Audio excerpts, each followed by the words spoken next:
Hello बच्चों, let's read out the question first. So basically ये question assertion and reason पर based है। तो सबसे पहले हम असर्शन देखते हैं। सो असर्शन में बोल रहा है if there is some gap between the conduction band and the valence band, electrons in the valence band all remain bound and no free electrons are available in the conduction band, then the material is an insulator. सो बोल कह रहा है कि यदि conduction band और valence band इनके between में gap हो और नो फ्री ऑफ इलेक्ट्रॉन ये कंडक्शन बैंड में अवेलेबल हो, सो उस टाइम पर हम मटेरियल को बोल सकते हैं इंसुलेटर। फिर रीजन बता रहे हैं कि resistance of insulator is very low, कि इंसुलेटर की रेजिस्टेंस बहुत लो होती है। तो चलिए इसको हम सॉल्यूशन के द्वारा देख लेते हैं। सो सबसे पहले तो मैं यदि यहाँ पर बात करूँ की कॉन्सेप्ट की, which we are going to use here for this question is nothing but the energy band diagram। ठीक है, यहाँ पर हम बात करेंगे एनर्जी बैंड डायग्राम। ठीक है, डायग्राम फॉर इंसुलेटर। सो यदि मैं वो ड्रॉ करूं, so basically energy band diagram में हम दो बैंड्स ड्रॉ करते हैं। ठीक है, एक तो हो जाती है कंडक्शन बैंड। सो यहाँ पर हम सेमी कंडक्टर के लिए पहले देखते हैं। ठीक है, सो यदि मैं सेमी कंडक्टर के लिए देखूं, सो ये हो जाती है valence band. So basically conduction band and valence band, इन दोनों के बिटवीन में ये जो गैप दिख रहा है इसी को हम क्या बोलते हैं, एनर्जी बैंड गैप।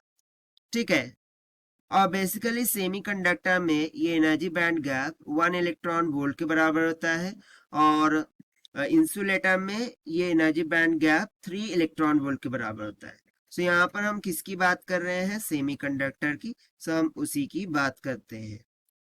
ठीक है, सो एज पर दी असर्शन स्टेटमेंट बोल क्या रहा है कि वैलेंस बैंड और कंडक्शन बैंड इसमें गैप है। ओके ठीक है, इन दोनों के बिटवीन में हमें गैप देखने को मिल रहा है।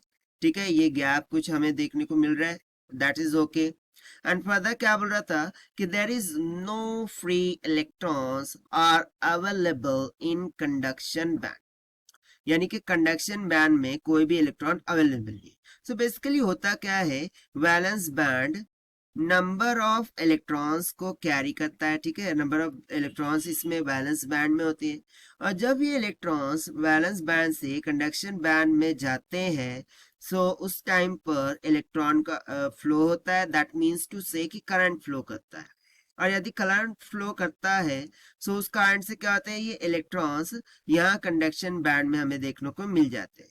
और ये किस केस में पॉसिबल होता है, in the case of semiconductor, क्योंकि सेमीकंडक्टर में ये जो एनर्जी बैंड गैप होता है वो कम से कम होता है एंड दैट इज वाई ये हमें देखने को मिल जाता है। बट यहाँ पर क्या बोल रहा है कि there is no free electron available in the conduction band, that means कि यहाँ कंडक्शन बैंड में कोई भी इलेक्ट्रॉन अवेलेबल नहीं है।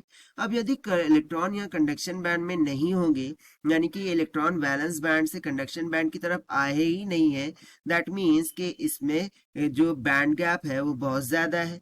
और यदि बैंड गैप इसमें ज्यादा है और सेकंड थिंग के इलेक्ट्रॉन सिर्फ और सिर्फ वैलेंस बैंड पर ही है, कंडक्शन बैंड में नहीं है, सो ये तो किसका केस हो गया, इंसुलेटर का केस हो गया। ठीक है, क्योंकि यहाँ पर हम क्या बोल रहे हैं कि जो बैंड गैप है वो ज्यादा है, बैंड गैप इज लार्ज, क्योंकि कंडक्शन बैंड में कोई भी इलेक्ट्रॉन नहीं है, दैट मीन्स कि बैंड गैप ज्यादा है। और बैंड गैप किस में ज्यादा होता है, सिर्फ और सिर्फ इंसुलेटर में। किस में होता है, इंसुलेटर के केस में बैंड गैप क्या होता है, ग्रेटर होता है, ज्यादा होता है, लार्ज होता है। एंड दैट इज वाई यहाँ से जो हमारी असर्शन की स्टेटमेंट है वो एब्सोल्युटली ट्रू हो जाएंगी, क्योंकि ये वही बोल रहे थे कि मटेरियल इज एन इंसुलेटर। वो कैसे वर्क करेगा, इंसुलेटर की तरह। अब रीजन जो बोल रहा था कि resistance of insulator is very high, so ये रीजन तो पढ़ते से ही हमको रॉन्ग कर देना चाहिए, क्योंकि यहाँ पर हम बात कर रहे हैं इंसुलेटर की। सो मुझे पता है इंसुलेटर की जो रेजिस्टेंस होती है वो बहुत ही हाई होती है।